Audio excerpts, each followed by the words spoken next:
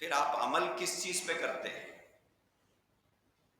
اللہ کے نبی علیہ الصلوۃ والسلام نے تو فرمایا ترکت فیکم امرین، میں تمہارے درمیان میں دو چیزیں چھوڑ کے جا رہا ہوں، لن تضلوا ما تمسکتم بہما کتاب اللہ و سنت رسولی، دو چیزیں میں تمہارے درمیان میں چھوڑ کے جا رہا ہوں، ان دو چیزوں کو مضبوطی سے پکڑ کے رہو، اور جب تک تم ان دو چیزوں کو مضبوطی سے پکڑے رہو گے اس وقت تک تم گمراہ نہیں ہو سکتے۔ جس دن تم یہ چھوڑو گے گمراہ ہوگے، اور جب تک اس کے مطابق زندگی گزارتے رہو گے، جو دو چیزیں میں تمہارے لیے چھوڑ کے جا رہا ہوں اس کے مطابق زندگی گزارو گے تو تم گمراہ نہیں ہوگے۔ کیا ہے وہ دو چیزیں؟ کتاب اللہ، اللہ کے نبی نے فرمایا اللہ کی کتاب، وہ سنت رسولی، میرا طریقہ۔ کیا فرمایا حضور نے؟ میرا طریقہ۔ ایک اللہ کی کتاب کو لازم پکڑو، ایک میرے طریقے کو مضبوطی سے پکڑ لو، تم گمراہ نہیں ہو سکتے۔ لیکن یہ صوفیزم کے نام پر جو فتنہ اس وقت چل رہا ہے، ان کا کہنا یہ ہے کہ ہم کو یہ دونوں چیزوں کی بھی ضرورت نہیں ہے، نہ اس کی ضرورت ہے نہ اس کی ضرورت ہے۔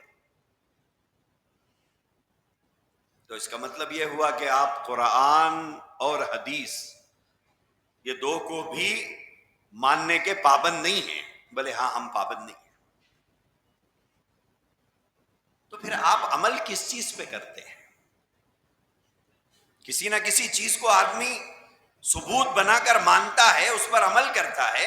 ان کا کہنا یہ ہے کہ ہم قرآن بھی ہمارے لیے ضروری نہیں ہے، حدیث بھی ہمارے لیے ضروری نہیں ہے۔ پھر آپ عمل، آپ کا مذہب کیا ہے؟ بولے ہمارا عشق کا مذہب ہے۔ کون سا مذہب ہے؟ عشق کا مذہب ہے۔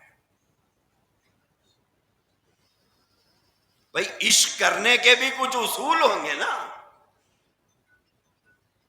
اللہ سے عشق کرنے کے بھی کوئی اصول ہیں، نبی پاک صلی اللہ علیہ وسلم سے محبت کے بھی کچھ آداب ہیں، یہ کہاں سے سیکھتے ہو آپ؟ ان کا کہنا یہ ہے ہمارے لیے 10 پارے الگ سے اتارے گئے ہیں۔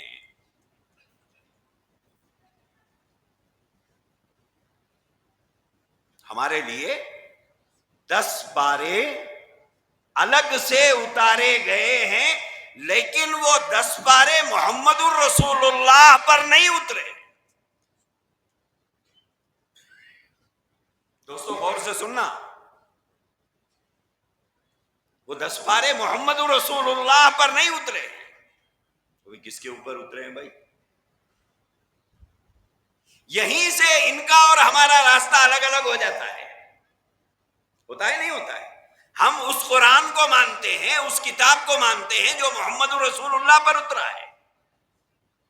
ان کا کہنا یہ ہے کہ وہ جو ہم اس 30 پاروں کو ماننے کے پابند نہیں ہیں، کیونکہ ہم اسپیشل لوگ ہیں، ہم وی آئی پی لوگ ہیں، ہم وی وی آئی پی لوگ ہیں، ہم خاصان خدا ہیں، ہم عام لوگوں کے احکامات ہمارے اوپر لاگو نہیں ہوتے۔ نماز کا حکم ہمارے اوپر نہیں ہے، روزے کا حکم ہمارے لیے نہیں ہے، زکوٰۃ کا حکم ہمارے لیے نہیں ہے، حج کا حکم ہمارے لیے نہیں ہے۔ کیوں؟ بولے یہ عام لوگوں کے لیے ہے۔ آپ بولے ہم خاصان خدا ہیں، ہمارے لیے الگ احکامات ہیں۔ وہ الگ احکامات کیسے دیے گئے؟ بولے وہ 10 پارے الگ ہیں، لیکن وہ 10 پارے محمد رسول اللہ پر نازل نہیں ہوئے، اور ہم پابند ہیں اس چیز کو ماننے کے جو محمد رسول اللہ پر نازل کیا گیا۔ ہم کس چیز کے پابند ہیں؟ اللہ نے جو محمد رسول اللہ کی طرف بھیجا ہے اس کو ماننے کے پابند ہیں ہم. اور انہوں نے صاف کہہ دیا کہ 10 پارے وہ محمد رسول اللہ پر نہیں آئے، نہ وہ جبرائیل لے کر آئے، نہ انہوں نے لا کر محمد رسول اللہ کو دیا، نہ سنایا. ہمارے لیے جو کچھ احکامات ہیں وہ 10 پاروں میں الگ سے ہیں.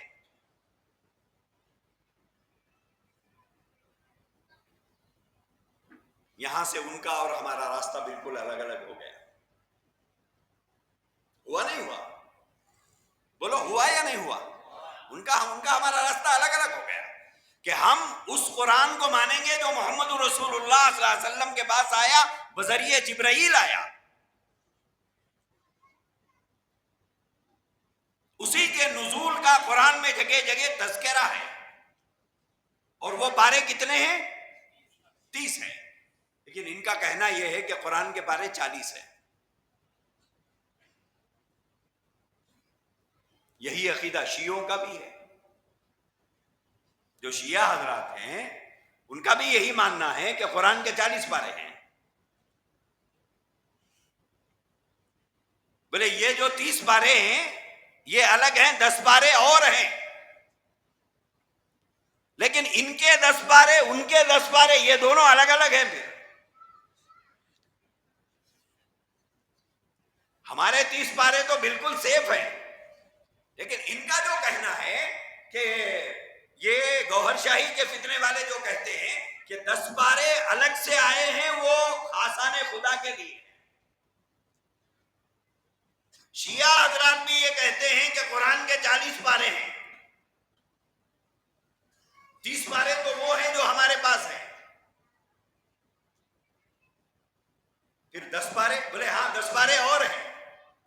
لیکن ان کے 10 پاروں میں جو ہے، ان کے 10 پاروں میں وہ بات لکھی ہوئی نہیں ہے. ان کے 10 پاروں میں الگ بات ہے، ان کے 10 پاروں میں الگ بات ہے. آگے بات سمجھ میں؟ شیعوں کے 10 پاروں میں کیا ہے؟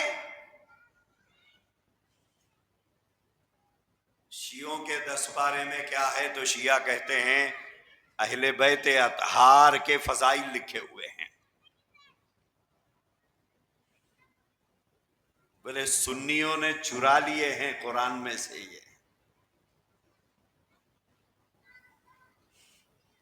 اہل بیت اطہار کے فضائل ہیں. حضرت علی رضی اللہ عنہ، حضرت فاطمہ رضی اللہ تعالی عنہا، حضرت حسن، حضرت حسین رضی اللہ تعالی عنہما، ان کے فضائل ہیں. بولے پھر وہ کہاں ہیں 10 پارے؟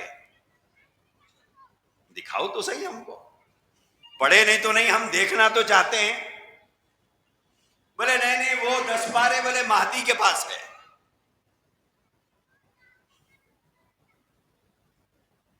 آ گیا ذکر مہدی کا. ذکر سنا صبح میں آپ لوگوں نے؟ حضرت مہدی، حضرت عیسیٰ کا ذکر ہوا. ہاں تو وہ سن لیا آپ. حضرت مہدی کون ہے، کیسے ہیں، کب آئیں گے. ہم جس مہدی کا انتظار کر رہے ہیں، حضرت مہدی کا، وہ مہدی بھی شیعوں کے الگ ہے، ہمارے الگ ہے. بولے یہ 10 پارے کہاں ہیں تو شیعہ حضرات کا کہنا یہ ہے کہ مہدی کے پاس ہے. بولے مہدی کہاں ہیں؟ بولے مہدی غار میں ہے. مہدی کہاں ہے؟ مہدی غار میں ہے. تو بولے دنیا میں ہے؟ بولے ہاں دنیا میں ہے. کب گئے تھے؟ تو بولے 5 سال کی عمر میں، 5 سال کی عمر میں غار میں جا کے غار میں چلے گئے تھے. بولے ابھی تک غار ہی میں ہیں. 1400 سال سے؟ بولے ہاں 1400 سال سے غار میں ہیں. کب آئیں گے؟ بولے قرب قیامت باہر نکلیں گے غار سے. اس وقت میں اصلی قرآن لے کے باہر آئیں گے. یہ شیعوں کا عقیدہ ہے. 10 پاروں میں کیا ہے؟ بولے اہل بیت کے فضائل لکھے ہوئے ہیں. لہذا 10 پاروں کا تصور ان 30 پاروں کے علاوہ 10 پارے اور ہونے کا تصور وہ شیعوں کے پاس بھی ہے، اور ان 30 پاروں کے علاوہ 10 پارے اور ہونے کا تصور گوہر شاہی کے پاس بھی ہے۔ لیکن ان کے ملا دیے تو پھر قرآن 50 پاروں کا ہو جاتا، 10 ان کے 10 ان کے، پھر قرآن 50 پاروں کا ہو جاتا۔ لیکن سچ یہ ہے کہ صحیح قرآن 30 پاروں کا ہی ہے۔ تو اب یہ گوہر شاہی کے جو ماننے والے لوگ ہیں، ان کا کہنا یہ ہے کہ یہ محمد رسول اللہ پر نہیں آیا۔ بولے پھر کس کے اوپر آیا؟ بولے حضرت علی رضی اللہ تعالی عنہ کے دل پہ اتارا گیا۔ کہاں اتارا گیا؟ میں تقریر نہیں کر رہا ہوں، سمجھا رہا ہوں، سوالات کروں گا آپ سے، ورکشاپ اسے ہی بولتے ہیں۔ کہاں اتارا گیا؟ حضرت علی رضی اللہ تعالی عنہ کے دل پہ۔ چلو تھوڑی دیر کے لیے مان لیں گے، لیکن ہم کو حضور نے پابند نہیں کیا کہ 10 پارے حضرت علی کے سینے پہ اتارے جائیں گے، اس پر عمل کرنے کے تم پابند ہو۔ ایسی کوئی ہدایت ہمارے نبی کی ہم کو نہیں، ایسی کوئی ہدایت ہم کو نہیں دی گئی۔ آئی بات سمجھ میں؟ تو یہ گوہر شاہی کے ماننے والے جو لوگ ہیں، ان کا کہنا یہ ہے قرآن میں جو کچھ ہے اس کو ماننے کے ہم پابند نہیں۔ کیوں؟ ہم خاصان خدا ہیں، ہمارے لیے اللہ نے الگ احکامات بھیجے ہیں۔ اب ہم بول بھی نہیں سکتے تم اللہ کے رشتہ دار لگتے ہو کیا بول کے، کیونکہ اللہ کا کوئی رشتہ دار ہے بھی نہیں۔ اللہ کا کوئی رشتہ دار ہے بھی نہیں، لم یلد ولم یولد، نہ اللہ کے ماں باپ ہیں نہ اللہ کی اولاد ہے۔ تو پھر آپ اللہ کے ایسے کیا لگتے ہیں کہ جس کی وجہ سے اللہ نے آپ کو الگ سے 10 پارے دے کے بھیجے ہیں کہ آپ اس پر عمل کیجئے۔ چلیے ٹھیک ہے تھوڑی دیر کے لیے۔ اچھا ان 10 پاروں میں ہے کیا؟ تو ان کا کہنا یہ ہے 30 پاروں میں یہ ہے کہ نماز نہیں پڑھے گا تو گنہگار ہوگا۔ 30 پاروں میں کیا ہے؟ نماز نہیں پڑھے گا تو گنہگار ہوگا۔ 10 پاروں میں یہ ہے نماز پڑھے گا تو گنہگار ہوگا۔ نہیں ہنسو نہیں، سمجھو، ہنسو نہیں سمجھو۔ اس کا کہنا یہ ہے کہ 30 پاروں میں یہ ہے کہ نماز نہیں پڑھے گا تو گنہگار ہوگا۔ بولے 10 پاروں میں کیا ہے؟ بولے نماز پڑھے گا تو گنہگار ہوگا، لہذا ہم پہ نماز نہیں، ہم پر نماز نہیں ہے، ہمارے اوپر نماز فرض نہیں ہے۔ 30 پاروں میں یہ ہے کہ روزے کی حالت میں اگر کھایا پیا تو کیا ہوتا؟ روزہ ٹوٹ جائے گا۔ 10 پاروں میں یہ لکھا ہوا ہے کہ کھا لے پی لے جو چاہے کر لے تیرا روزہ نہیں ٹوٹے گا۔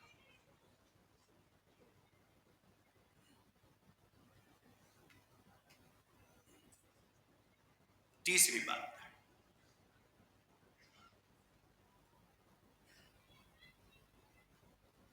بیت اللہ کو جاتے ہیں ہم لوگ، ہر مسلمان کی آرزو ہوتی ہے، تمنا ہوتی ہے کہ زندگی میں ایک بار حاضری نصیب ہو جائے، ہوتی ہے نا ہر مسلمان کی، غریب ہو امیر ہو کوئی بھی ہو، اسے بیت اللہ دیکھنے کی آرزو ہے۔ انہوں نے اپنی کتابوں کے اندر لکھا ہے کہ بیت اللہ تو پتھروں کا بنا ہوا ہے، اور بیت اللہ کو حضرت ابراہیم علیہ السلام نے بنایا تھا۔ بیت اللہ کو کون بنائے؟ حضرت ابراہیم اور حضرت اسماعیل علیہ السلام نے بنایا تو طوفان نوح کے بعد. تو بولے وہ تو پتھروں کا بنا ہوا ہے، کیا ہم اس کا طواف کریں گے؟ بولے ہم اس کا طواف نہیں کریں گے، ہم اس کا طواف نہیں کریں گے.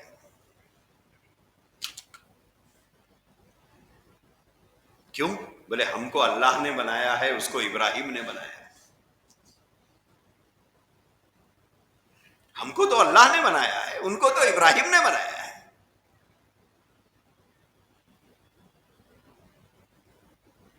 تو پھر بولے ہونا تو یہ چاہیے کہ بیت اللہ ہمارا طواف کرے.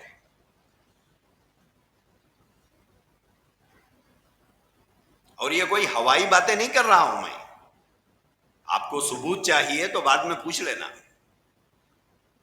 میں کوئی بہت دور سے آیا نہیں ہوں، حیدرآباد سے ہی آیا ہوں، سب مجھے جانتے ہیں پہچانتے ہیں. آپ یہ بولیں کہ مولانا آپ بول کے گئے ہوائی باتیں، اس کا ثبوت چاہیے تو ہر بات کا ثبوت دیں گے ہم. یہ باتیں ان کی کتابوں میں لکھی ہوئی ہیں.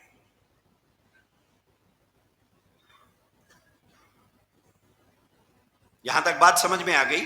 ان کا کہنا یہ ہے کہ شریعت والوں کا حکم الگ ہے، طریقت والوں کا حکم الگ ہے. شریعت کے راستے سے اگر جنت میں جانا چاہے تو بہت مشکل ہے.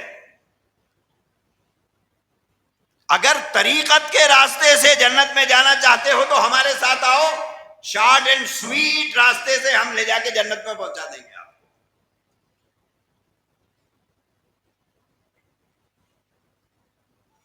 کا مطلب یہ ہے کہ اللہ کے نبی نے جو طریقہ بتایا وہ مشکل ہے، اور تم جو طریقہ بتا رہے ہو وہ آسان ہے. ایک عورت آئی تھی، اس فتنے کا جو بانی ہے، اس کا جو فاؤنڈر ہے، اس کا نام ہے ریاض احمد گوہر شاہی. یہ 2001 میں مرا ہے. ابھی اس کے بیوی بچے ابھی پڑوسی ملک پاکستان میں رہتے ہیں، ابھی زندہ ہیں اس کے بچے وغیرہ. سو ایک عورت آئی تھی ریاض احمد گوہر شاہی کے پاس. وہ اسلام قبول کرنا چاہتی تھی، گوری تھی، وہ انگریز تھی، وہ اسلام قبول کرنا چاہتی تھی. ریاض احمد گوہر شاہی نے اس سے پوچھا کون سا اسلام قبول کرنا چاہتے ہو؟ کون سا اسلام؟ شریعت والا یا طریقت والا؟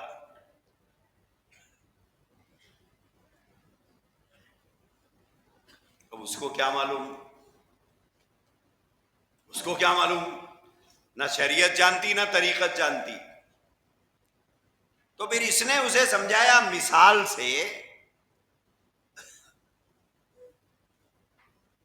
بولے ایک راستہ وہ ہوتا ہے جیسے ایک آدمی ظہیر آباد جا رہا ہے، یہاں سے قریب ظہیر آباد ہے، ظہیر آباد کی مثال لے دیتا ہوں.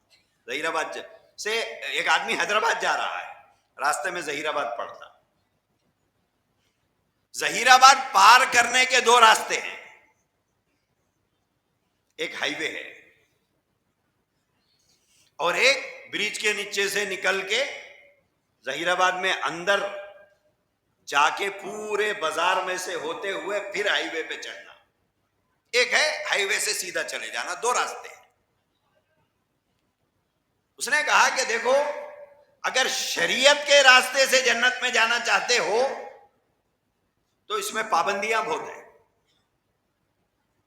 اب سٹی میں سے آپ جائیں گے تو وہاں ٹرافک ہوگی، پولیس والے ہوں گے، وہاں سگنل ہوگا، وہاں اسپیڈ بریکر ہوں گے، کئی پابندیاں ہیں سٹی میں سے گزرنے کے لیے. بولے یہ شریعت کا راستہ ہے، یہاں پابندیاں بہت ہیں اور یہ سارے قانون کو فالو کرتے ہوئے آپ کو سٹی پار کرنا پڑے گا. ایک راستہ ہے ہائی وے کا، سٹی میں داخل ہوئے بغیر ہائی وے سے فاسٹ راستے سے نکل جاؤ. بولے یہ دونوں راستوں میں سے کون سا راستہ تمہیں چاہیے؟ اب ان کیا جواب دی اس سے ہم کو مطلب نہیں ہے، لیکن یہ جو سمجھا رہا ہے وہ یہ سمجھا رہا ہے کہ میں عشق کے راستے سے تم کو جنت میں لے جاؤں گا، یہ شریعت کے راستے سے جنت میں جانے کی کوشش مت کرو، یا پابندیاں بہت،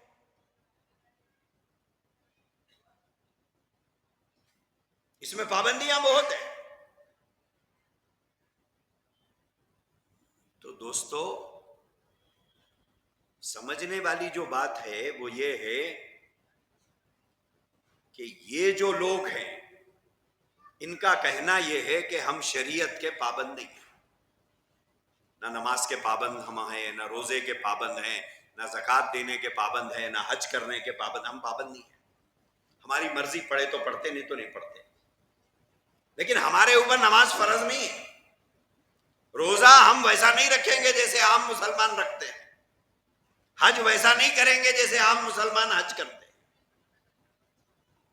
آئی بات سمجھ میں؟ یہ پہلی بات ہو گئی جو مجھے آپ کو سمجھانا تھا۔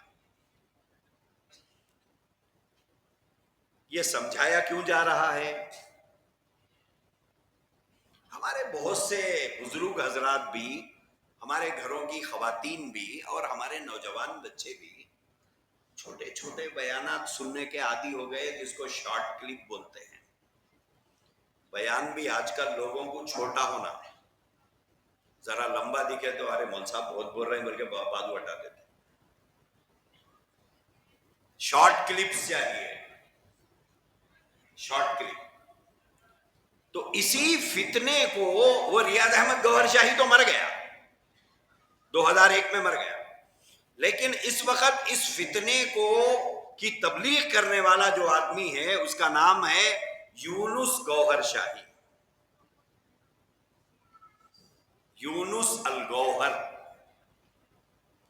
یہ ایک یوٹیوب چینل چلاتا ہے الرا کے نام سے، الرا یوٹیوب چینل۔ بہت سے ہمارے نوجوان بچے اور بزرگ حضرات اور ہمارے گھر میں بیٹھی ہوئی ہماری بہنیں اسے خوب سن رہی ہیں۔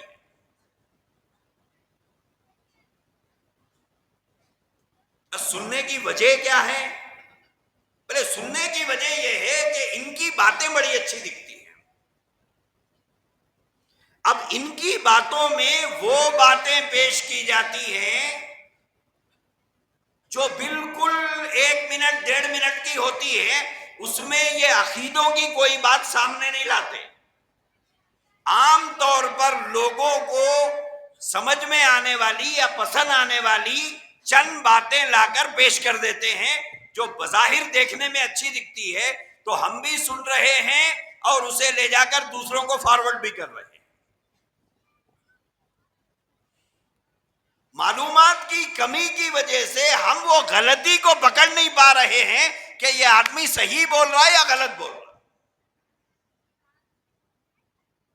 وہ نہیں پکڑ پا رہے ہیں۔ میں اس وقت میں پہلی بات آپ سے جو عرض کرنا چاہتا ہوں وہ یہ ہے، اللہ کے لیے سوشل میڈیا سے دین مت سیکھو، دین مت سیکھو۔ جیسے ترکاری کی دکان والا سونا بیچا تو کون عقل مند ہے بیدر کا جو خریدے گا؟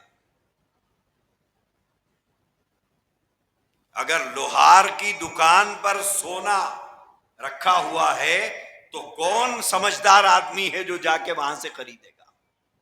کوئی خریدتا ہے؟ کوئی نہیں خریدتا۔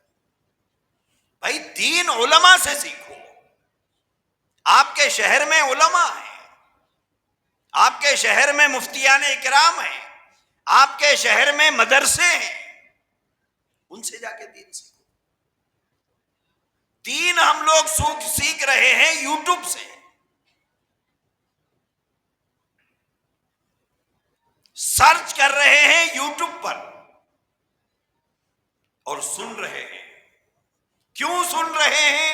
بولے اس لیے سن رہے ہیں کہ انہوں بہت اچھا بولتے ہیں۔ اچھا بولنا اور صحیح بولنے میں بہت بڑا فرق ہے۔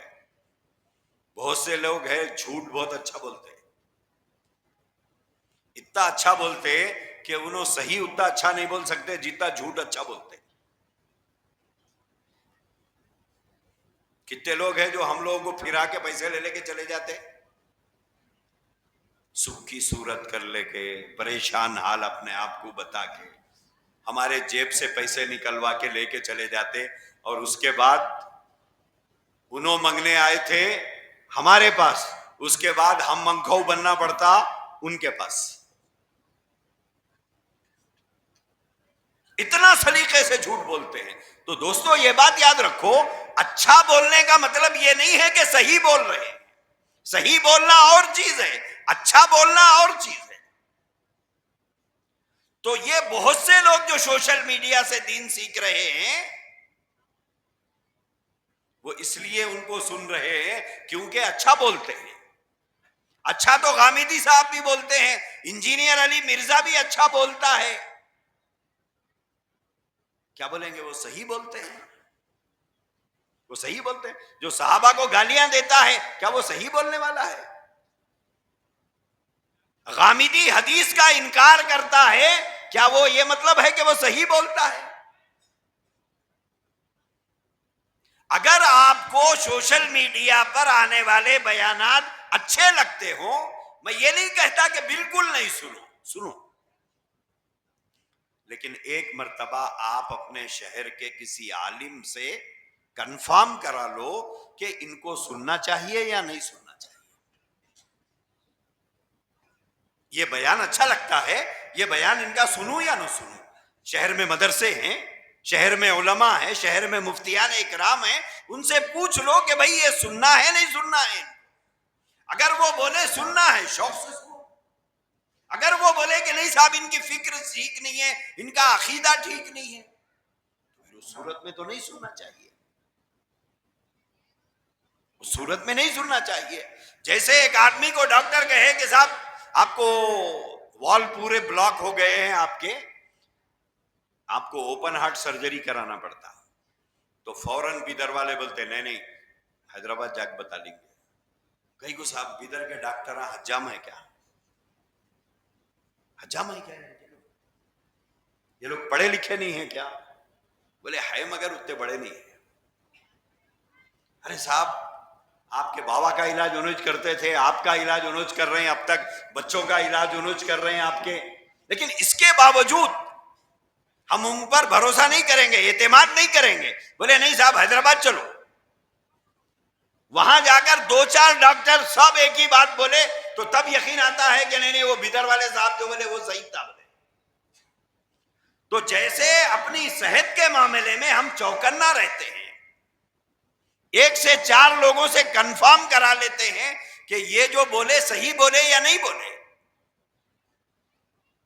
ایسے ہی اپنے ایمان کے بارے میں فکر کیجیے. سیکنڈ اوپینین، تھرڈ اوپینین لیجیے، پوچھئے لوگوں سے، علماء سے پوچھئے، مفتیان اکرام سے پوچھئے. مول صاحب ان کو سنوں نہ کو سنوں، کیوں؟ دیکھو جان جو ہے 1000 جتن کے بعد بھی جانے والی ہے، رہنے والی نہیں ہے. لاکھ خرچ کرے، کروڑ خرچ کرے، 10 کروڑ خرچ کرے، 100 کروڑ خرچ کرے، مگر پھر بھی جانے والی ہے، رہنے والی نہیں ہے. وہ سب سے بڑی بے وفا چیز زندگی ہے، وہ جانے والی ہے، وہ رہنے والی نہیں ہے، وہ نہیں رہنے والی ہے. لیکن ایمان کا مسئلہ ایسا ہے، اگر آدمی اس سے محروم ہو گیا تو جنت سے محروم ہو جائے. ایمان کے بغیر جنت نہیں ملتی. ایمان ہے تو جنت ہے. ایمان گنوا کر نماز پڑھنے سے جنت نہیں ملتی. ایمان گنوا کر روزہ رکھنے سے جنت نہیں ملتی. ایمان گنوا کر 1000 حج کرنے سے جنت نہیں ملتی. ذرا ادھر متوجہ رہو، جو بات بول رہا ہوں وہ سنو. اعمال کی وجہ سے جنت نہیں ملتی، اعمال کی وجہ سے جنت نہیں ملتی، جنت ایمان کی وجہ سے ملتی ہے. اعمال کی وجہ سے کیا ملے گا؟ جنت میں انعامات ملیں گے. آپ میرے سے زیادہ پابند تھے تو آپ کو بڑی جنت ملے گی، میں آپ سے کم پابند تھا تو میرے کو چھوٹی جنت ملے گی. آپ کو زیادہ سہولتیں ملیں گی، آپ سے کم مجھے ملے گی، یہ سب اعمال کا بدلہ ہے یہ، لیکن ایمان کا بدلہ جنت ہے، ایمان نہیں جنت نہیں۔ اللہ کے نبی علیہ الصلوۃ والسلام نے فرمایا ایک دور دنیا میں ایسا آئے گا کہ مسجد نمازیوں سے بھری ہوئی ہوگی مسجد نمازیوں سے، لیکن سید عالم صلی اللہ علیہ وسلم نے فرمایا اس میں ایک بھی مومن نہیں ہوگا۔ حضور نے فرمایا مسجد نمازیوں سے بھری ہوئی ہوگی لیکن اس میں ایک بھی مومن نہیں ہوگا۔ پھر یہ کون ہوں گے؟ بولے یہ اللہ کی نظر میں مومن نہیں ہوں گے۔ کیوں؟ ان کے عقیدے صحیح نہیں، ان کے عقیدے بگڑ گئے، اور سارا بگاڑ جو ہے وہ عقیدوں میں پیدا کیا جا رہا ہے۔ اور مجلس تحفظ ختم نبوت بیدر کی جو محنت ہے وہ آپ کے عقائد کو صحیح کرنے کی ہے اور بگڑے ہوئے عقائد کو بنانے کی ہے اور صحیح عقائد کو بگڑنے سے بچانے کی ہے۔ مجلس تحفظ ختم نبوت کا مشن ہی ہے کہ یہ جتنے کل سے آپ شام سے سن رہے ہیں یا صبح سے جو لوگ شریک ہوئے جو سن رہے ہیں، ان ایمان کے ڈاکوؤں اور چوروں سے آپ کا ایمان بچانا ہے۔ انہی ڈاکوؤں میں سے ایک ڈاکو یہ گوہر شاہی ہے، جن کا کہنا یہ ہے کہ ہم قرآن کے پابند نہیں ہیں، ہم حدیث کے پابند نہیں ہیں، ہمارے لیے اللہ نے الگ سے 10 پارے بھیجے ہیں اور ہم ان 10 پاروں پہ عمل کریں گے اور ان 10 پاروں کا تعلق دل سے ہے۔ بولے دل سے دل میں، دل سے دل میں، دل سے دل میں، بولے یہ 10 پارے ایسے منتقل ہوتے ہوئے آ رہے ہیں۔ اب دل میں ہے سو چیز کو کون دیکھنے گیا؟ کون دیکھنے گیا؟ لیکن ہم کو یہ بات یاد رکھنا چاہیے کہ ہم ان 30 پاروں کے پابند ہیں، وہ 10 پاروں کے پابند نہیں۔ کیوں؟ وہ 10 پارے ہے ہی نہیں، غلط ہے، جھوٹ ہے۔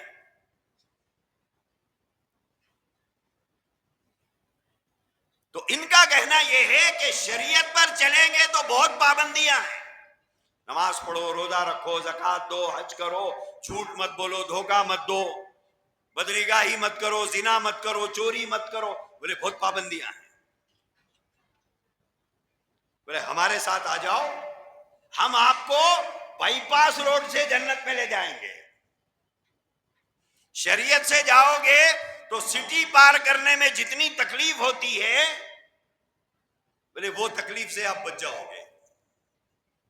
حیدرآباد میں داخل ہو رہے ہیں یہاں سے جا کے تو ایک راستہ ORR سے چڑھ کے حیدرآباد میں داخل ہونے کا ہے، اور ایک راستہ امیر پیٹ کے راستے سے ہے، ایک راستہ ٹولی چوکی کے راستے سے ہے، اس میں سٹی میں سے داخل ہونا ہے۔ ارے بولے بہت پابندیاں ہیں بھائی، ایسا سمجھاتے ہیں۔ تو یہ لوگ لوگوں کو شریعت کا، قرآن کا، اللہ کے نبی کے تعلیمات کا، اسلامی احکامات کا باغی بنا رہے ہیں، اور لوگ بھولے بھالے لوگ یہ سمجھ رہے ہیں کہ صاحب یہ سوب جھنجھٹ کہیں کو بھائی، ان کے ساتھ چلے جاؤ، انہوں جنت میں لے جاتے کہتے۔ دوستو یہ بات ذہن میں رکھو، جنت میں کوئی کسی کو نہیں لے جا سکتا سوائے محمد رسول اللہ کے۔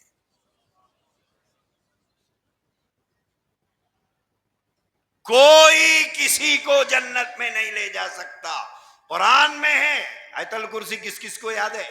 ذرا ہاتھ اٹھاؤ، ماشاءاللہ سب کو یاد ہے۔ اس میں ایک جملہ ہے، اگر آپ نے اب تک اس کی تفسیر نہیں دیکھی تو دیکھ لو، تفسیر موجود ہوگی یا ترجمہ موجود ہوگا، نہیں تو مفتیان اکرام یہاں بیٹھے ہوئے ہیں، ان سے پوچھ لو، من ذا الذی یشفع عندہ الا باذنہ۔ بہت بھاری جملہ ہے۔ اللہ فرماتے ہیں من ذا الذی، کون ہے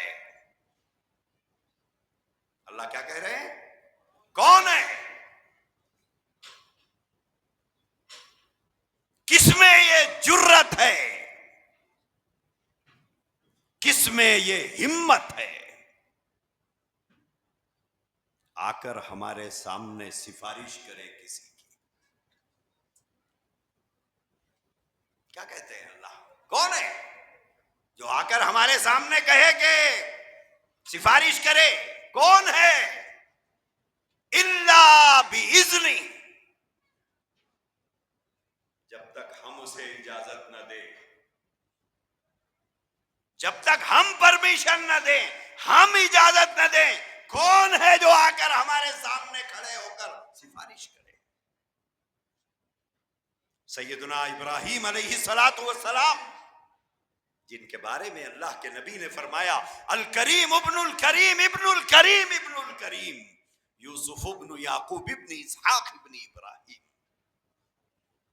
سید عالم صلی اللہ علیہ وسلم نے فرمایا کریموں کا خاندان شریفوں کا خاندان، جن کی نسل میں 10,000 سے زیادہ نبی پیدا ہوئے. حافظ نہیں، عالم نہیں، ولی نہیں، سجادے نہیں، کون پیدا ہوئے؟ نبی پیدا ہوئے، انبیاء پیدا ہوئے. وہ ابراہیم علیہ السلام جس کو اللہ نے اپنا خلیل کہا ہے. خلیل، خلیل کہتے ہیں دوست کو. اللہ حضرت ابراہیم علیہ السلام کو خلیل بول رہا ہے کہ ابراہیم میرے دوست ہیں. اور حضور کیا فرما رہے ہیں؟ لو کنت متخذا خلیلا غیر ربی لاتخذت ابا بکر. اگر اللہ کے علاوہ میرا کوئی خلیل ہوتا تو میں ابو بکر کو اپنا خلیل کہتا، لیکن اللہ میرا خلیل ہے. اللہ کہہ رہے ہیں ابراہیم میرا خلیل ہے. یہی حضرت ابراہیم علیہ السلام جب حشر کا میدان قائم ہوگا، عرش الہی کے سائے کے نیچے کھڑے ہوئے ہوں گے، عرش کے پائے کو پکڑے ہوئے ہوں گے اور یہ کہہ رہے ہوں گے ربی ربی ربی ربی نفسی نفسی لا اسألک غیرہ.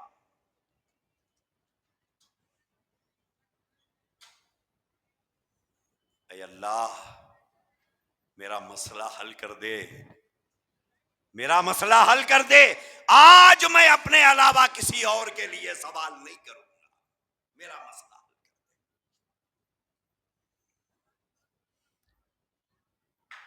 10,000 انبیاء کا باپ،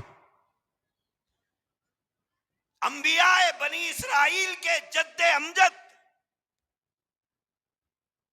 خود محمد الرسول اللہ صلی اللہ تعالی علیہ وآلہ وسلم بھی حضرت ابراہیم کے بیٹے حضرت اسماعیل علیہ السلام کی نسل سے. 10,000 انبیاء کے باپ حضرت ابراہیم علیہ السلام میدان محشر میں کھڑے ہو کر کہیں گے اللہ میرا مسئلہ حل کر دے، میں کسی کا سوال نہیں کروں گا، کسی کی سفارش نہیں کروں گا، میرا مسئلہ حل کر دے.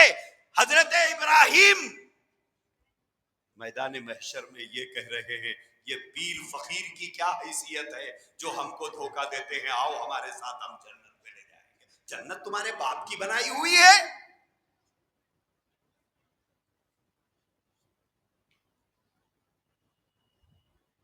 میدان محشر ہوگا، انسانیت بلک رہی ہوگی، ترس رہی ہوگی، تڑپ رہی ہوگی، پسینے میں ڈوبتی ہوئی ہوگی. انبیاء کے بعد جا کر درخواست کریں گے، حضرت آدم کے پاس جائیں گے، حضرت نوح کے پاس جائیں گے، حضرت ابراہیم کے پاس جائیں گے، حضرت موسیٰ کے پاس جائیں گے، حضرت عیسیٰ کے پاس جائیں گے، کہیں گے اللہ سے کہیے حساب و کتاب شروع کرے. بولے میدان محشر میں ٹھہرا نہیں جاتا ہم سے، سورج سوا نیزے کے اوپر ہے، زمین تانبے کی ہے، پسینے میں ڈوب رہے ہیں، کسی کے بدن پہ ایک داغے کے برابر بھی کپڑا نہیں ہوگا، سب ننگے کھڑے ہوئے. اما جان حضرت عائشہ رضی اللہ تعالیٰ عنہا نے پوچھا یا رسول اللہ شرم و حیا کا کیا ہوگا؟ عورت اور مرد، جوان اور بوڑھا، سب میدان محشر میں ننگے برہنہ مادرزاد ننگے کھڑے ہوں گے، حیا کا کیا ہوگا؟ اللہ کے نبی نے فرمایا عائشہ اس دن آدمی کو احساس ہی نہیں ہوگا کہ وہ ننگا کھڑا ہوا ہے، اتنا پریشان ہوگا. دوسروں کی شرمگاہوں پر، عزت کی جگہوں پر نظر ڈالنا دور کی بات ہے، اسے خود احساس ہی نہیں ہوگا کہ وہ ننگا کھڑا ہوا ہے، اتنا پریشان ہوگا. حضرت آدم، حضرت نوح، حضرت ابراہیم، حضرت موسیٰ، حضرت عیسیٰ سے جا کر جب کہیں گے سفارش کر دیجئے اللہ سے، بولیں گے نہیں، یہ ہم سے نہیں ہو سکتا. اللہ آج بہت جلال میں ہے، ہم نہیں جائیں گے اللہ کے پاس، ہم سفارش نہیں کریں گے. کون کہہ رہے ہیں؟ حضرت آدم، جن کو اللہ نے اپنی قدرت سے بغیر ماں بغیر باپ کے بنایا. حضرت نوح علیہ السلام، 950 برس تک جنہوں نے انسانیت کو دین کی دعوت دی. آدم ثانی کہا جاتا ہے جنہیں، وہ تیار نہیں. حضرت ابراہیم، جس کو اللہ نے اپنا خلیل کہا، وہ تیار نہیں. حضرت موسیٰ کلیم اللہ ہیں، زمین پر رہ کر اللہ سے بات کرتے تھے، نہیں. حضرت عیسیٰ روح اللہ ہے. ان مثل عیسیٰ عند اللہ کمثل آدم. حضرت آدم کو بغیر ماں بغیر باپ کے پیدا کیا، اور حضرت عیسیٰ کو صرف ماں سے بغیر باپ کے پیدا کیا. ان میں سے کوئی تیار نہیں ہے جانے کے لیے، سب اللہ کے محبوب پیغمبر ہیں. کسی کی ہمت نہیں، کسی کی مجال نہیں اپنی امت کو لے کر جانے کی. لیکن یہ جھوٹے پیر اور فقیر کہتے ہیں ہم جنت میں لے جائیں گے، ہمارے سلسلے میں جڑ جاؤ. آپ جنت میں لے جائیں گے؟ ٹھیکیدار ہیں آپ جنت کے، جنت بیچ رہے ہیں دنیا میں. جب حضرت آدم، حضرت نوح، حضرت ابراہیم، حضرت موسیٰ اور حضرت عیسیٰ علیہ الصلوۃ والتسلیم کہیں گے کہ ہم نہیں جاتے، سب کہیں گے محمد کے پاس جاؤ صلی اللہ علیہ وسلم. انسانیت آئے گی محمد رسول اللہ صلی اللہ علیہ وسلم کے پاس،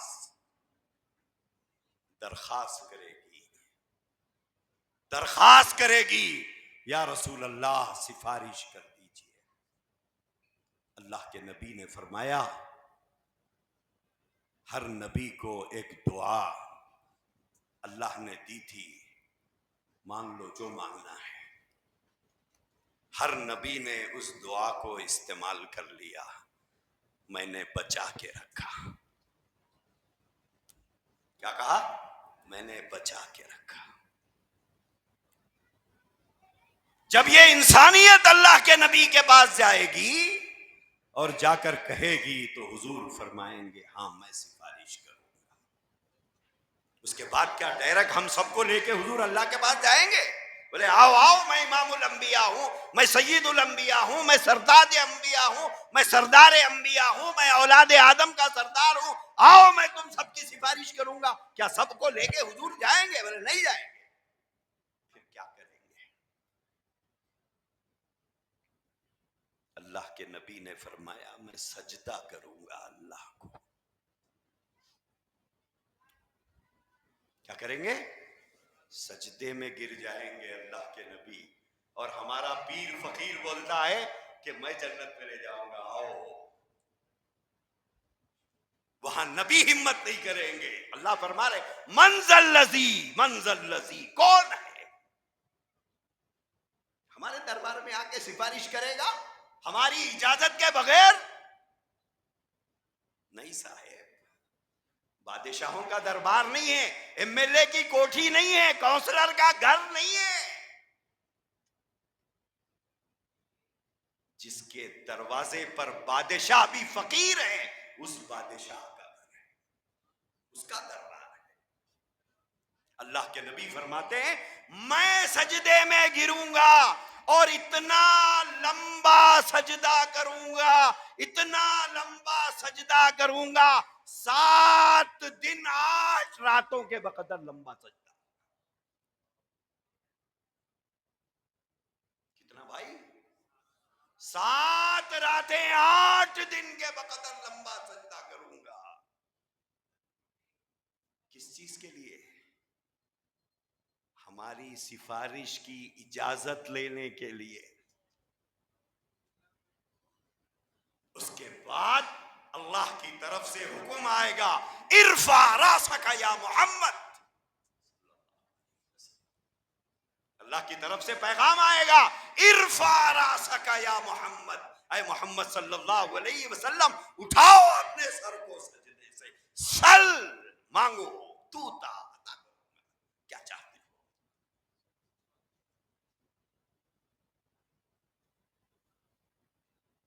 پھر اللہ کے نبی سفارش کریں گے. لیکن یہ پیر، یہ فقیر، تماشے تماشے کی شکلیں، تماشے تماشے کے بال، تماشے تماشے کا لباس، تماشے تماشے کے پگڑیاں، تماشے تماشے کی ٹوپیاں، تماشے تماشے کی انگلیاں اور انگلیوں میں انگوٹیاں. ایسا دکھتا ہے 6 مہینے پانی نہیں آیا بدماش. ایسے حلیے بنا کر کہتے ہیں آؤ ہمارے ساتھ، آؤ ہمارے دادا کے ساتھ، آؤ ہمارے پردادا کے ساتھ، آؤ ہمارے سلسلے میں لے آؤ، ہم جنت میں لے جائیں گے. تمہارے باپ کی جنت ہے، قوم کو دھوکہ دیتے ہو.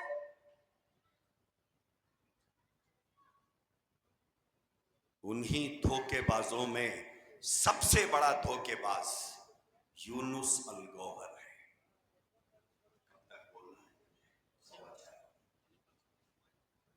4:45 تک. یہ کہتا ہے کہ نہیں، ہم لے جائیں گے جنت میں آپ کو. بات یہاں تک ہوتی تو کسی حد تک چلو برداشت کر لیتے، بولے 100 جھوٹوں میں ایک کا اور اضافہ ہو گیا. بات یہاں تک نہیں ہے. بات یہاں تک نہیں ہے. ان کا جو پیر ہے ریاض احمد گوہر شاہی، اس کے بارے میں ان کا عقیدہ یہ ہے کہ پہلے انہوں نے کہا کہ ہمارا جو پیر ہے یہ خالی پیر ہی تھوڑا ہی ہے، یہ مہدی علیہ السلام ہے. ارے اب تک پیر بول رہے تھے، اب مہدی کیسا ہو گئے؟ اب تک تو بول رہے تھے انہوں پیر ہے، اب بول رہے نہیں پیر ہی نہیں، بولے مہدی بھی ہے. جیسا نوکری میں پروموشن ہوتا ویسی یہ بھی پروموشن ہو رہا ہے لوگوں کا. بولے مہدی ہے، بولے مہدی کیسے ہے؟ اللہ کے نبی نے تو فرمایا کہ مہدی میری اولاد میں سے ہوں گے، اولاد فاطمہ میں سے ہوں گے. اور مہدی کی جائے پیدائش مدینہ ہے، تفصیل آپ کے سامنے شاید آ گئی ہوگی. انہیں پیدا ہوا پاکستان میں، مہدی پیدا ہوں گے مدینے میں. اور حضرت مہدی حضرت فاطمہ رضی اللہ تعالی عنہا کے بیٹے حضرت حسن رضی اللہ عنہ کی اولاد میں سے ہوں گے. بولے نہیں، بولے یہ مہدی ہے. بولے ان کے مہدی ہونے کی علامت اور ثبوت کیا ہے؟ بولے چاند میں ان کی فوٹو ہے. بدر میں چاند دکھتا؟ ہاں دکھتا؟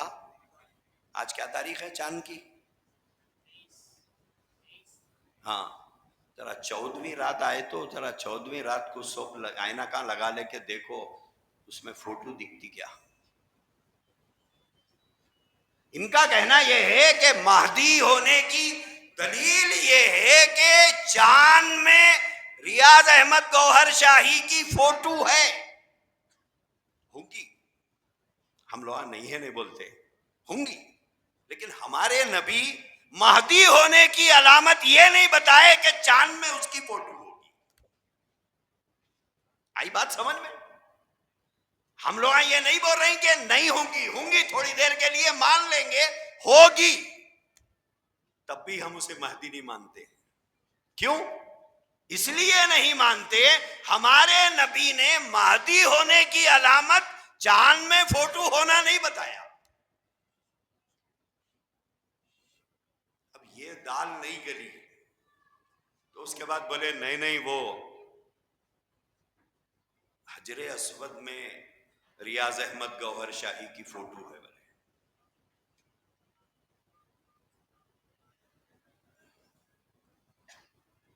اس کی وجہ بیان کر رہے کہ سارے نبی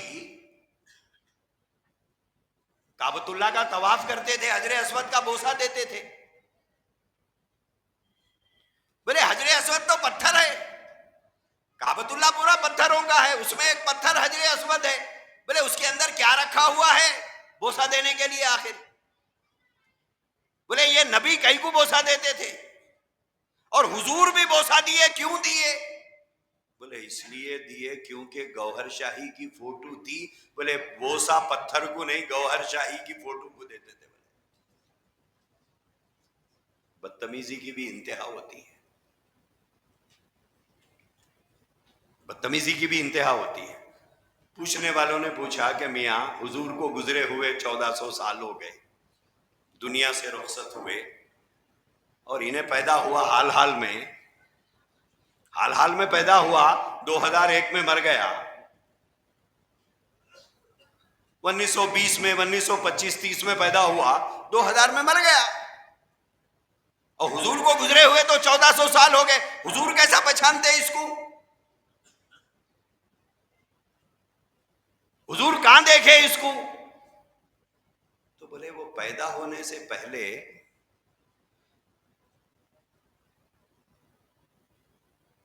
جہاں پر پوری روحیں اللہ جمع کر کے رکھے ہوئے ہیں،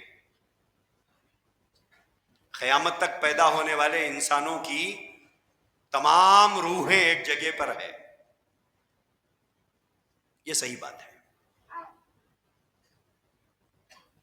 آپ کی، میری، آپ کے میری اولاد کی، قیامت تک جتنے لوگ پیدا ہونے والے ہیں اور جتنے اب تک پیدا ہو کے چلے گئے، ان تمام کی روحوں کو اللہ نے ایک جگہ پر رکھا ہے. روحیں پیدا ہو گئی، وقت آنے پر اللہ تعالیٰ ان کو دنیا میں بھیجتے رہیں گے اور قیامت تک یہ سلسلہ چلتا رہے گا. تو کہتے ہیں کہ حضور جو ہے وہاں پر بولے ریاض احمد گوہر شاہی کو دیکھے تھے. جب حجر اسود میں ریاض احمد گوہر شاہی کو دیکھے فوٹو، تو بولے حضور پہچان لیے، پہچان کے بوسہ دیے. سوچنے والی بات یہ ہے، حضور روح دیکھے تھے، جسم تو نہیں دیکھے تھے. جسم کہاں دیکھے تھے؟ حضور روح دیکھے تھے نا بھائی. اور روح جو ہے، روح الگ چیز ہے، جسم الگ چیز ہے، دونوں الگ الگ چیزیں ہیں. دو ملے تو انسان ہے، اس میں سے ایک نکل گئی تو نام بدل جاتا پھر ہمارا. لوگ آ کے پوچھتے میت کہاں ہے، ڈیڈ باڈی کہاں ہے؟ جب تک روح اندر ہے جب تک ہی ہمارے نام سے پکارتے لوگ. تو جہاں پر اللہ کے نبی نے اس کو دیکھا تھا، وہاں تو نہ چہرہ تھا نہ باڈی تھی، کچھ نہیں تھی، صرف روح تھی. اور فوٹو اگر مان لیا جائے کہ ریاض احمد گوہر شاہی کی فوٹو ہے حجر اسود کے اندر، تو وہ جان کے ساتھ تھی یا بغیر جان کے تھی؟ بغیر جان ہی کی تھی. فوٹو میں جان تو نہیں ہوتی. حضور جو دیکھے تھے وہ فوٹو میں تو نہیں تھا، روح تو ہے نہیں، پھر حضور کیسا پہچانے؟ لیکن اس کے سامنے بیٹھے ہوئے نالائق بے وقوف لوگ کہتے ہیں ماشاءاللہ ماشاءاللہ ماشاءاللہ. پہلے اس نے کہا کہ چاند میں فوٹو ہے اس لیے مہدی ہے، اس کے بعد کہا کہ نہیں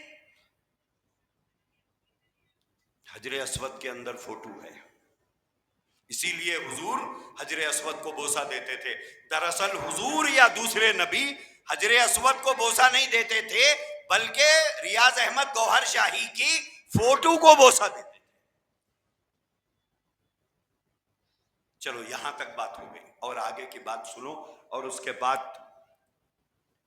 آپ اندازہ کرو. اور جو لوگ اس کو سنتے ہیں یا جو ذکر کی محفلیں لگا رہے ہیں اور ہمارے لوگ بھاگے بھاگے جا رہے ہیں، بولے ذکر ہو رہا ذکر ہو رہا. بتا دوں کیا ذکر ہے آخر؟ ہم کہاں جا رہے ہیں؟ ہمارے نوجوان کہاں جا رہی ہیں؟ ہماری عورتیں کہاں جا رہے ہیں؟ ہمارے بزرگ حضرات اب تک بول رہا تھا مہدی ہے مہدی ہے. مہدی ہونے کی علامت کیا ہے؟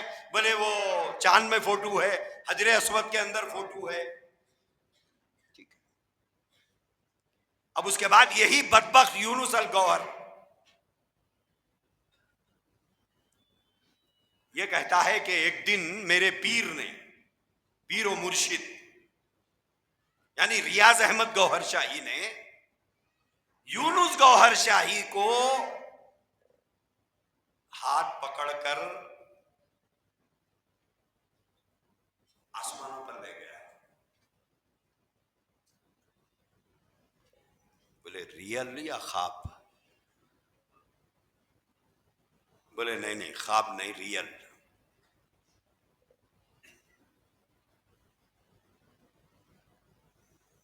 بولے میرا ہاتھ پکڑا میرا پیر، کہاں لے گیا؟ آسمانوں کے اوپر. بولے یہ خواب ہے یا نہیں ریئل؟ بولے نہیں ریئل ہے. اب آپ بولو ایسا پاسبل ہے؟ یہ ممکنات میں سے ہے؟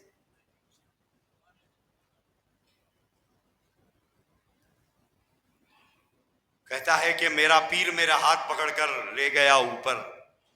لے جانے کے بعد پہلے سے ان کے لیے کرسی تھی گدے وہاں پہ، کرسی صاحب آ رہے مل کے ایک کرسی فرشتے ڈال کے رکھے تھے. بولے میرے پیر و مرشد میرے سرکار، وہ لوگوں کے الفاظ ہے یہ، میں دوہرا رہا ہوں بات سمجھنے کے لیے. بولے میرے پیر و مرشد میرے سرکار نے مجھے کہا کہ یونس تو بیٹھ جا، تو میں کرسی پہ بیٹھ گیا اور میرے سرکار گوہر شاہی ادھر چلے گئے. میرے سامنے پورے پردے پڑے ہوئے تھے. اب میرے سرکار ادھر چلے گئے، میں بیٹھا ہوا ہوں اکیلا، تو وہ پردے ہٹتے گئے. اس کے بعد ایک ذات وہ پردوں کے اندر سے باہر آئی، بڑی غرور بھری چال چلتے ہوئے، بڑی تکبر بھری چال چلتے ہوئے میرے سامنے آئی. آ کر انہوں نے مجھے کہا یونس، ان کو نام بھی معلوم تھا کہتے ان کا، بولے یونس آؤ میرے ساتھ چلو. تو میں ان کے پیچھے پیچھے گیا. میں کیا دیکھتا ہوں کہ میرے سرکار گوہر شاہی عرش پر بیٹھے ہوئے ہیں.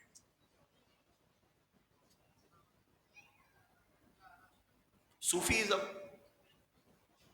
یہ صوفیزم نہیں ہے. بولے عرش پر بیٹھے ہوئے ہیں. تو یہ یونس گوہر کہتا ہے کہ میرے سرکار میرے پیر و مرشد کو جب میں نے عرش پر بیٹھا ہوا دیکھا تو میں اپنے جذبات کو قابو میں نہیں رکھ سکا. میں دوڑ کر جا کر سرکار گوہر شاہی کے قدموں پہ سر رکھ دیا. سر رکھ کے میں نے بوسہ لیا. جب میں بوسہ لے کے ہٹا تو وہ جو میرے ساتھ تھی، وہ شخصیت، وہ ذات، میں بوسہ لے کے ہٹا تو پھر وہ بھی سرکار کے قدموں کو بوسہ دینے لگی. اور جب وہ بوسہ دے کے باہر نکلی تو یہ بدبخت بد زبان کہتا ہے اپنے سننے والے نالائقوں سے، جو اس کے سامنے بیٹھے ہوئے احمق اور بے وقوف اور بددماغ لوگ جو بیٹھے ہوئے ہیں، ان سے کہتا ہے کہ لوگوں جانتے ہو وہ دوسرا جو تھا وہ کون تھا؟ یہاں سے تو ان کو اکیلے کو لگے تھے نا. بولے وہ سرکار گوہر شاہی کے جو قدموں کو بوسہ دیا وہ دوسرا کون تھا؟ بولے وہ تھا. بولے وہ کون؟ بولے وہی جس نے زمین و آسمان کو پیدا کیا، جنت اور جہنم کو پیدا کیا، آپ کو مجھے پیدا کیا.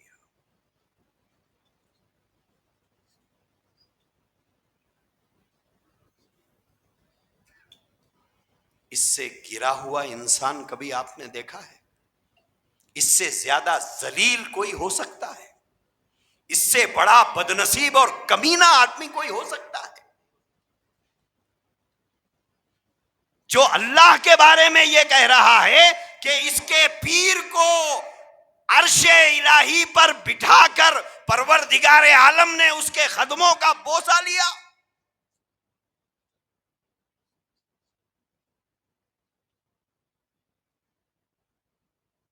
آگے سنو کیا کہتا ہے.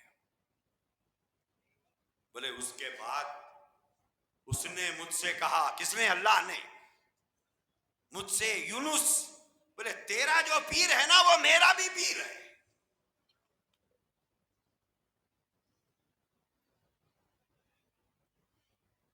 نیچے گرنے کی بھی ایک سطح ہوتی ہے، ذلیل ہونے کی بھی ایک حد ہوتی ہے، کمینے پن کی بھی ایک انتہا ہوتی ہے.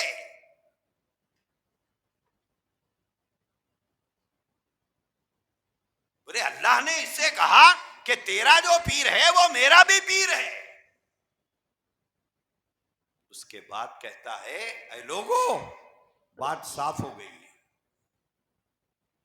کیا ہوئی؟ بات صاف ہو گئی. بولے کیا صاف ہوئی بات؟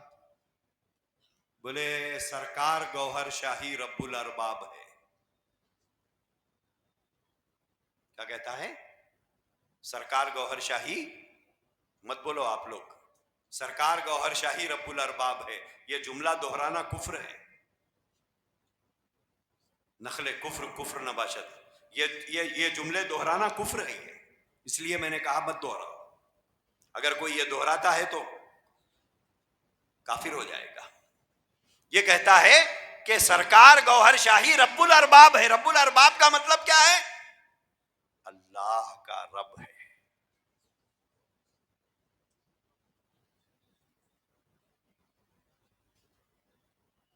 ایک انسان اللہ کا رب.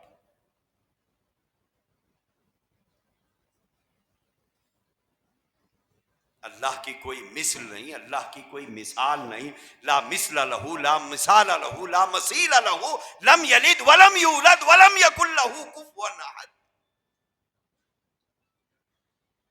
یہ کہتا ہے کہ ریاض احمد گوہر شاہی رب الارباب ہے. ارے یہی بات تو فرعون نے بھی کہا تھا، انا ربکم الاعلی.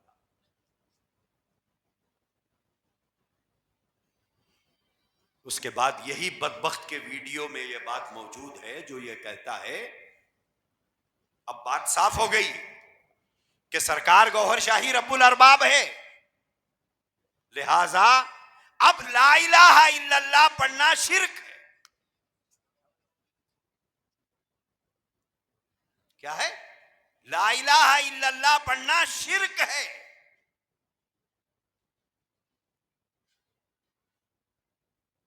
کیوں؟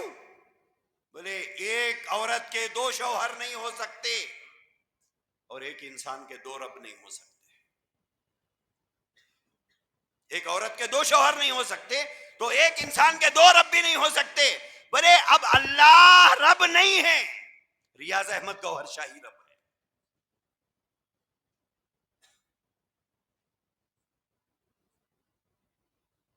ریاض احمد گوہر شاہی رب ہے. لہذا اب لا الہ الا اللہ پڑھنا، لا الہ الا اللہ کی تبلیغ کرنا، لا الہ الا اللہ کی دعوت دینا، اللہ کے الہ واحد ہونے کی طرف بلانا، اللہ کے الہ واحد ہونے کا سبق پڑھانا، یہ پڑھنے والا پڑھانے والا دونوں مشرک ہیں.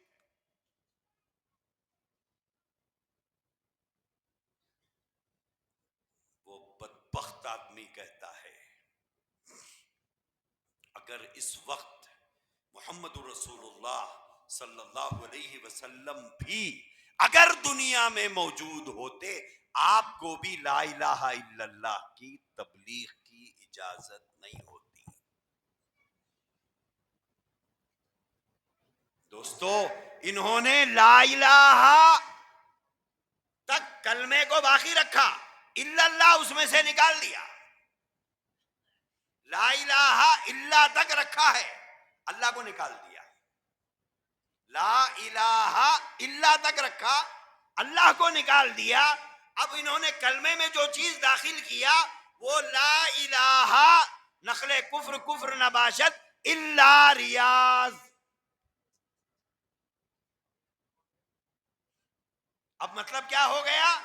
کوئی الہ نہیں ہے الا مگر ریاض کے.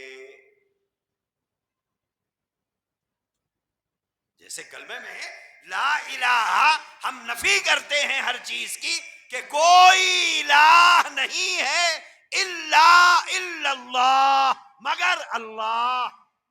تو انہوں انہوں نے اللہ کو نکال دیا, وہاں پر لا کر اسے فٹ کر دیا. دوستو, اگر ایسا کرنا, ایسا بولنا, ایسا عقیدہ رکھنا کفر ہے یا نہیں ہے, آپ بتاؤ. یہ ایمان ہے یا کفر ہے؟ یاد رکھو, اگر یہ کفر نہیں ہے تو پھر کوئی چیز کفر نہیں ہے. مفتیاں بیٹھے ہوئے پوچھ لو, اگر یہ کفر نہیں ہے تو مجھے بتاؤ کیا چیز کفر ہے. اور یہ سب تصوف کے نام پر, صوفیزم کے نام پر, طریقت کے نام پر یہ پروپیگنڈا کیا جا رہا ہے. میں طریقت کا منکر نہیں ہوں, میں تصوف کے خلاف نہیں ہوں, میں طریقت کی تعلیمات کے خلاف نہیں کہہ رہا ہوں, میں صرف اس کے خلاف کہہ رہا ہوں. اور میں ان کے خلاف بول رہا ہوں جو یہ کہتے ہیں کہ شریعت کے ہم پابند نہیں ہیں. ہمارے لیے الگ احکامات آئے ہیں, جو احکامات سیدنا ابو بکر صدیق کے لیے نہیں آئے, جو احکامات عمر فاروق کے لیے نہیں آئے, جو احکامات عثمان غنی کے لیے نہیں آئے, جو احکامات طلحہ و زبیر کے لیے نہیں آئے, سعد و سعید کے لیے نہیں آئے, عبد الرحمن ابن عوف اور ابو عبیدہ ابن الجراح کے لیے نہیں آئے, تمہارے لیے کہاں سے آ گئے؟ جو احکامات بلال و عمار و یاسر کے لیے نہیں آئے, حضرت معاذ اور حضرت معوذ کے لیے نہیں آئے.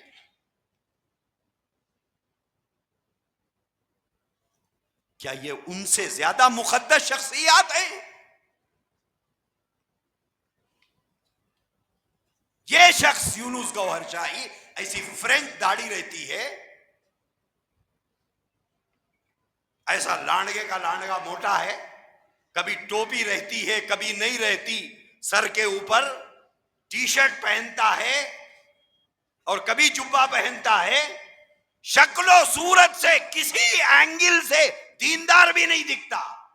یہ ٹھیکیدار بنا ہوا ہے لوگوں کو جنت پہ لے جانے کا, اور لوگ اسے سن رہے ہیں, ہمارا پیر جنت پہ لے جائے گا, ہمارا پیر جنت پہ لے جائے گا. لوگوں کچھ تو سوچو, اپنا ایمان بیچ رہے ہو.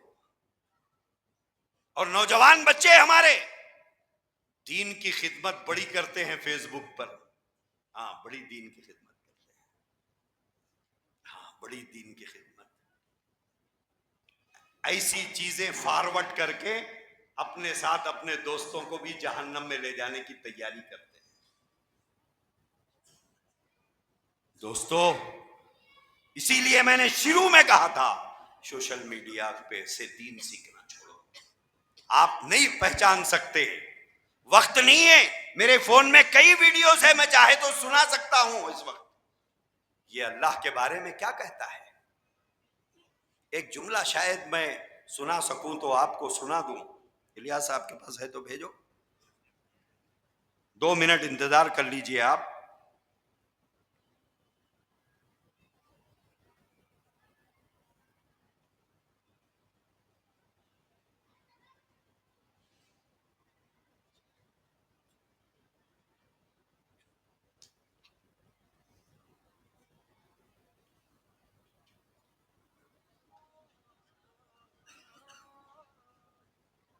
یہ ہندو بھی پتھر کے بنے ہوئے بتوں کو ہم برا نہیں کہہ سکتے, کیونکہ حجر اسود بھی پتھر کا. چلو کرو اس کو. جو ہے ذہنی مریض ہے.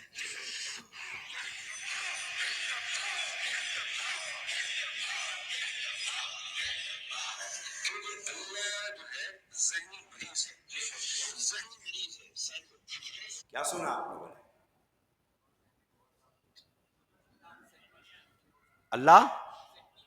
اللہ ذہنی مریض ہے. یہی ہے وہ بدبخت آدمی ہے. وہ تو ایک نوجوان لڑکا ہے جو بیٹھا ہوا, اللہ کا جو قد ہے, اللہ کی جو ہائٹ ہے زیادہ بڑی نہیں ہے, 7 فیٹ ہوگی. تو انسان کے ہاتھ پاؤں ہیں کیوں ہیں؟ اس لیے کہ اللہ کے تھے. انسان کی ناک کیوں ہے؟ کیونکہ اللہ کی ہے. انسان کی آنکھیں کیوں ہیں؟ اس لیے کہ اللہ کی ہے. مجھے اللہ نے کہا